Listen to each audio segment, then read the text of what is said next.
Dapurku adalah dapurmu. Di sini kita bisa berbagi dan menikmati kebersamaan dalam kesederhanaan.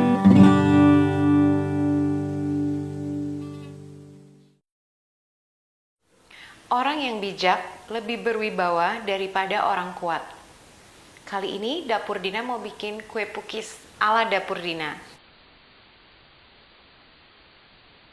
Sederhana banget bahan-bahannya, tapi kue pukis itu yang mungkin rada susah buat teman-teman yang lagi nggak di Indonesia tuh cetakannya. Bahan-bahannya sederhana banget. Saya pakai di sini telur, ini udah dipecahin langsung di sini telurnya. Saya kan pakai ragi dan juga air hangat.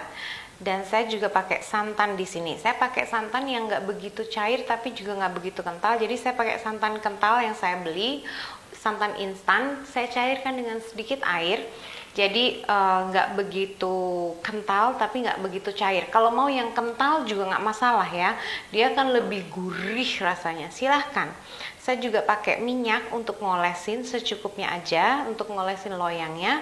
Kalau mau pakai mentega atau butter juga silahkan. Saya pakai tepung terigu serbaguna atau all purpose flour.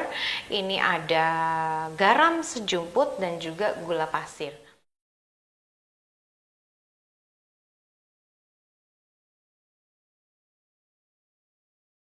Ini airnya mesti benar-benar hangat, sehangat air mandi yang buat kita mandi itu. Jadi saya caranya dipakai jari kelingking aja, dicoba dites. Kalau udah nyaman, sehangat air mandi kita ya. Jadi kalau kepanasan berarti dia terlalu panas.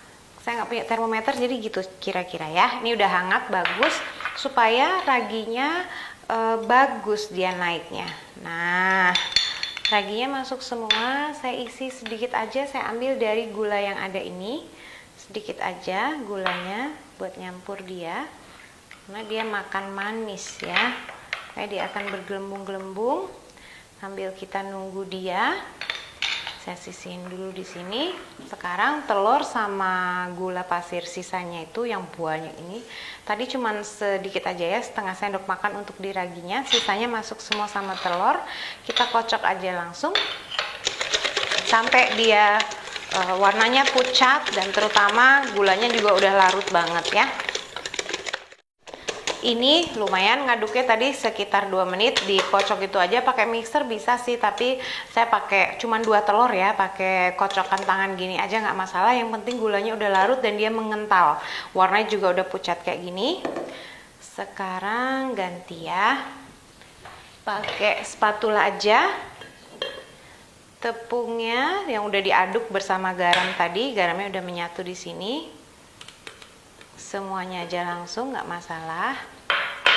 Tapi saya mau pastiin dia diayak, biar nggak ada gerundul-gerundulnya. Kita aduk pelan, seperti biasa. Pergelangan tangan santai aja. Ini kita bisa lihat dia udah cantik banget naiknya, karena saya tambahin gula sedikit, dia jadi cantik banget ya naiknya. Dia makan itu semua gula-gulanya. Ini kalau raginya airnya pas, dia naiknya cantik sekali. Kadang-kadang kalau kita kok nggak naik ya, mungkin bukan karena airnya, tapi karena raginya juga udah lama. Itu juga berpengaruh. Ini diaduk lagi aja, sebentar aja, cuman supaya dia menyatu. Santannya sebagian aja dulu, mungkin 3 kali masuk ya, pelan-pelan aja, masukin lagi sampai dia benar-benar menyatu. Langsung aja deh semuanya sekalian. Menyatunya cantik sekali. Ini kayak teksturnya itu dan warnanya juga seperti susu kental manis. Ini udah mulai gelembung-gelembung, raginya udah mulai bekerja, tapi nggak apa-apa, saya mau tunggu sampai 1 jam lagi ya. Ini ditutupin aja pakai serbet dapur, tutup gitu aja sampai ketemu sejam lagi.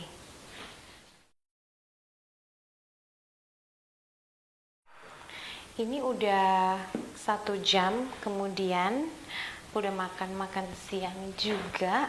Jadi kayak gini dia agak mengental dan kelihatan ada gelembung-gelembung gitu. Langsung aja Saya mau panasin cetakannya. Panasinnya di api gede aja dulu, nggak masalah. Udah lumayan panas, saya mau olesin dengan minyak atau mentega juga boleh, diolesin mentega secukupnya aja. Ini udah mulai panas, pakai sendok sayur aja. Oh iya, ini kompor saya ini kalau dikecilin banget dia tetap terlalu besar apinya. Jadi apa yang saya biasanya bikin, saya pasang ini ada dapat ganjalan yang lebih tinggi lagi. Jadi pakai kaki tambahannya itu, jadi nggak begitu panasnya tuh nggak begitu keras gitu. Jadi naikin dikit. Ada kompor yang kalau di kompor mama saya sukanya bikinnya di rumah mama. Kalau bikin di rumah mama pakai kompor gas itu dikecilin banget. Cantik sekali jadinya. Ini dia adonannya, kita liatin ya. Kayak bener-bener empuk, kayak apa ya, lembut sekali jadinya. Ngembangnya itu cantik sekali. Langsung aja dicetakannya. Udah panas. Pastiin dulu ya. Tes dulu. Ya, panasnya udah bagus. Oke, biasanya bisa dipercikin dengan air, dia akan gitu ya. Tapi ini udah yakin. Secukupnya aja. Apinya bisa dikecilin langsung kalau udah panas.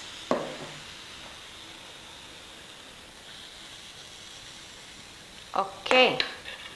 Segitu aja, yang samping-sampingnya aku nggak pakein, langsung ditutup. Nah, dia udah berbuih-buih kayak gitu, langsung aja ditutup. Apinya kecil sekali, sekitar 5-7 menit dia udah matangnya cantik sekali. Kalau mau di atasnya diisi meses atau potongan keju gitu, atau potongan nangka, sesuai selera. Tapi makan gini aja top. Ini ditutup terus sekitar 5 menit. Ada yang udah matang, ada yang enggak. Kelihatan karena saya pakai tutup kaca. Kalau enggak juga nggak apa-apa. Kira-kira aja ya, 5-7 menit ya udah. Ini atasnya udah mengering. Bisa langsung taruh di piring saji. Hahaha. Wadesa. Saya selesaiin dulu semuanya. Tunggu dia agak dingin sedikit, hangat lah ya. Hangat, enak dimakan gitu. Terus kita cobain sama-sama ya. Ini udah yang kedua, jadinya dengan adonan yang saya bikin tadi itu bisa jadi 19 pukis, tapi dia ukurannya bukan yang besar gitu ya. Ininya agak pendek gini.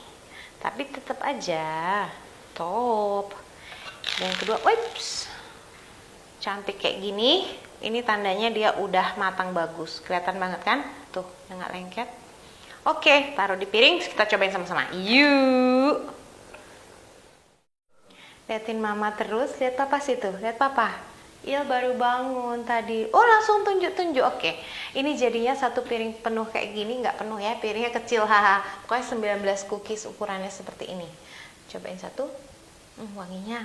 Luar biasa. Ini sederhana banget, tapi wow, mantap, mantap, mantap.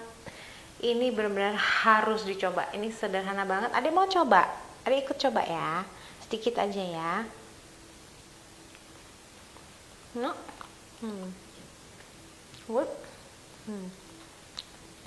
manisnya pas dan dia empuk banget. Luar biasa ya, empuk banget.